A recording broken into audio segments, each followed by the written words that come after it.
Welcome to Breaking News to Trading Moves. Today we're looking at Comcast. They recently announced some pretty significant job cuts and a big centralization push within their Xfinity and Sky connectivity unit. That's right. And it's not just routine trimming. This is a very deliberate corporate move. They've been pretty clear their mission is to streamline how things work, get resources really focused back on that core broadband service. Okay. And the driver for all this urgency, it's really the intense competitive pressure they're under right now. So it sounds like more than just internal shuffling. We're looking at a major player, Comcast, trying to, adapt to fend off rivals. So our goal here is to figure out, who actually stands to gain while Comcast is busy with this big internal shift, and conversely, who might feel the pinch. Exactly. When a company this size makes a move like this, it definitely changes the game for others, creates openings, maybe exposes some weak spots. All right, let's get into the mechanics first. Before we talk winners and losers, what exactly is Comcast doing internally, and why pull the trigger on this now? So they're centralizing decision-making and making some substantial job cuts. The idea is to cut down on redundancy, get more efficient across both Xfinity here and Sky overseas. Think of it as moving from lots of regional ways of doing things to one standardized national, even international approach for connectivity. Yeah, and big internal changes like that, they often slow things down initially, don't they, before they speed things up. So what's the big strategic reason to take that kind of hit right now? Well, honestly, it feels like it's about survival in a market that's just changing incredibly fast. They're getting hammered, really, on two main fronts, eating into their traditional cable broadband strength. Which are? First, you've got fixed wireless access, FWA. Think T-Mobile, Verizon, offering those home internet alternatives. They're cheap, they're getting faster. Okay. Second, you have the pure play fiber companies just relentlessly building out better networks. So Comcast basically has to get leaner, quicker on its feet, and frankly, cheaper to run if they want to hold on to their customers. That makes sense. Sort of trimming the fat to focus their energy where the fight is toughest. And there was an interesting detail, wasn't there, about who isn't being cut? Yeah, that's a key point. Right. The reports suggest that the frontline roles, the customer-facing people, the technicians out in the field, they're apparently being spared. And that distinction tells you something. It suggests the cuts are aimed more at middle management, maybe overlapping back-office functions that come with having separate regional structures. Right. They're not trying to hook customer service directly. It seems like they want to remove the layers that slow down decisions, budgeting, and maybe most importantly, their ability to roll out standardized national pricing and promotions. Okay, that sets the stage nicely. Let's pivot then. Who are the companies most likely to benefit, gain some ground while Comcast is focused internally? Who are the potential winners here? Well, you have to start with the companies that basically forced Comcast's hand in the first place, right? The wireless and fiber players. Exactly. The rivals. And leading that FWA charge seems to be T-Mobile. That's TMUS. They've been pretty successful peeling off cable customers already. Absolutely. T-Mobile's fixed wireless internet is a straightforward, often lower-cost alternative to cable broadband. Comcast reorganizing isn't just admitting that's a threat, the inevitable short-term disruption it causes. That's an opportunity for TMUS. How so? Well, customers generally don't like uncertainty. If your Yeah. cable company is talking about big cuts and management changes, it's kind of the perfect moment for T-Mobile, TMUS to come in with a simple, clear offer and maybe grab more of those switching customers. And Verizon, VZ say they're also big in the fixed wireless space. Do they benefit similarly, or is their angle a bit different? They benefit significantly too, yeah. Maybe targeting slightly different areas sometimes, but the core advantage is similar.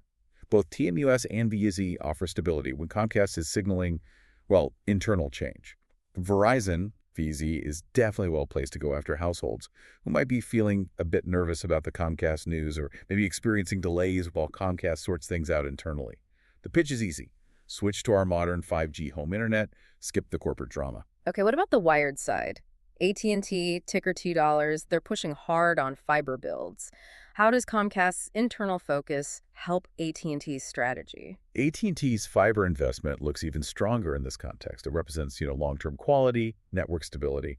While Comcast is navigating these complex management changes and trying to merge different regional price plans, AT&T, $2, is just steadily executing its build-out plan. Right. So the contrast becomes pretty clear.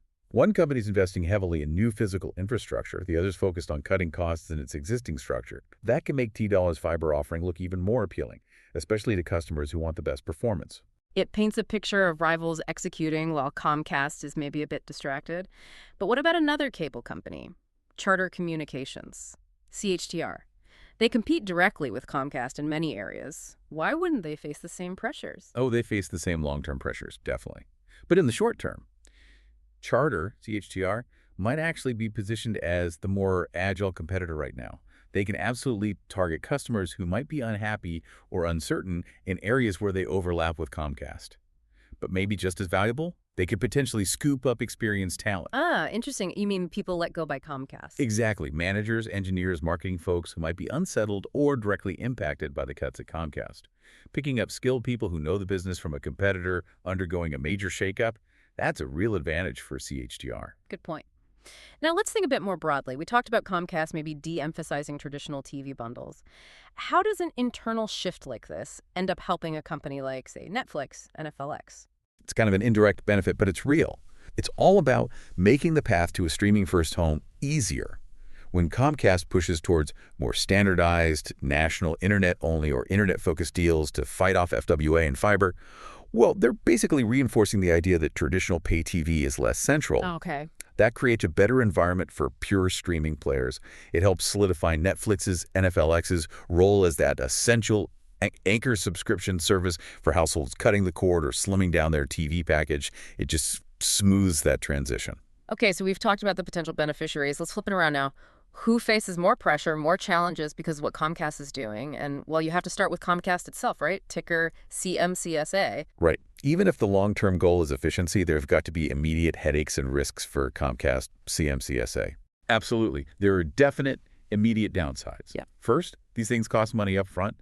Severance packages, maybe consultants, integrating systems, that's real near-term expense. Second, and probably more critical for investors, is just the execution risk. Big corporate reorganizations are hard.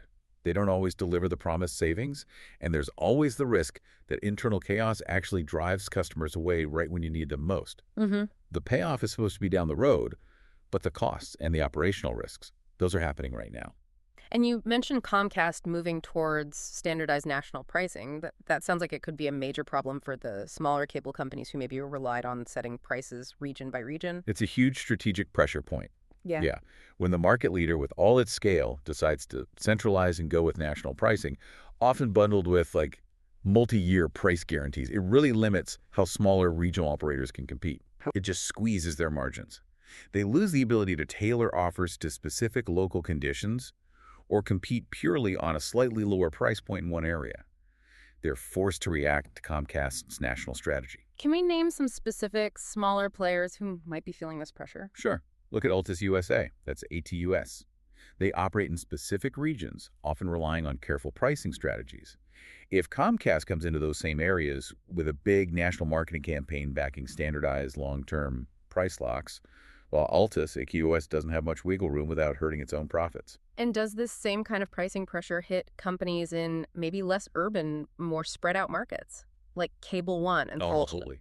Cable faces a very similar risk, even in those lower density areas where maybe they had a bit more pricing freedom before. Comcast's centralized marketing push for long-term rate stability changes the game. Cable One either has to try and match those stable rates, which could hurt their margins, or risk losing customers to Comcast's predictable offers. It's a tough spot. And Wide Open West, $2 also caught in this. Yes, $2 is definitely in the mix. They'll likely face tougher battles to keep customers in areas where they overlap with Comcast, now that Comcast might be pushing more uniform, aggressive promotional deals nationally. It just makes it harder for $2 to stand out. They're up against the marketing muscle and the perceived stability of a huge national player trying to lock down its broadband base with consistent pricing. Okay, one more angle. Let's go back to the media side. Paramount Global, PIRA, is mentioned as feeling some strain from this. Can you connect the dots there? How does Comcast restructuring its connectivity unit impact a traditional media company like Paramount? It connects back to that de-emphasis of the traditional video bundle we talked about.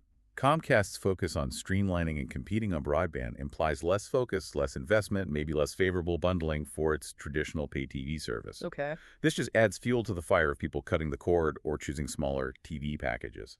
And that trend directly weakens the economics of what's called linear carriage. Just remind us quickly what linear carriage fees are. Those are the fees, the literal payments, that cable companies like Comcast pay to networks like the ones Paramount owns simply for the right to include those channels in their TV packages. Got it. So as the total number of PTV subscribers goes down, that whole pool of money shrinks. That's less stable revenue for companies like Paramount. Plus, fewer viewers means their advertising reach decreases, which pressures ad rates too. It's a double whammy, really, hitting pay-RA. Okay, so let's try and pull this all together. It sounds like Comcast's restructuring is basically a defensive reaction. It underscored the ongoing strength of competitors like T-Mobile, TMUS, Verizon, BZ, and AT&T in wireless and fiber, who might actually gain from Comcast's internal focus. Right. At the same time, this push to prioritize broadband over traditional video bundles seems to speed up the challenges facing legacy pay TV, putting companies like Paramount under more financial pressure, and it really squeezes those smaller cable guys like Altis ATOS, Cable One, Mupley One, and Wow, $2. That's a good summary. The underlying tension is really about scale. The big players like Comcast are using their scale to standardize pricing nationally. It's meant to help them compete, but it really puts the squeeze on the profitability of those smaller regional cable companies. That observation raises a really interesting question for you, the listener, to think about. We see these smaller regional cable companies facing this intense pricing pressure from giants like Comcast standardizing everything. How long can their current business models hold up? Do they need to consolidate regionally, find some super niche service to offer, or maybe make huge, potentially risky bets on building out their own fiber just to stay in the game against these national rate strategies? That seems to be the tough choice facing that next tier of the cable industry now. Indeed. It's a very challenging environment for them to navigate. Please remember this is not financial advice or buy or sell recommendations. This Yeah. is purely the opinion of the author.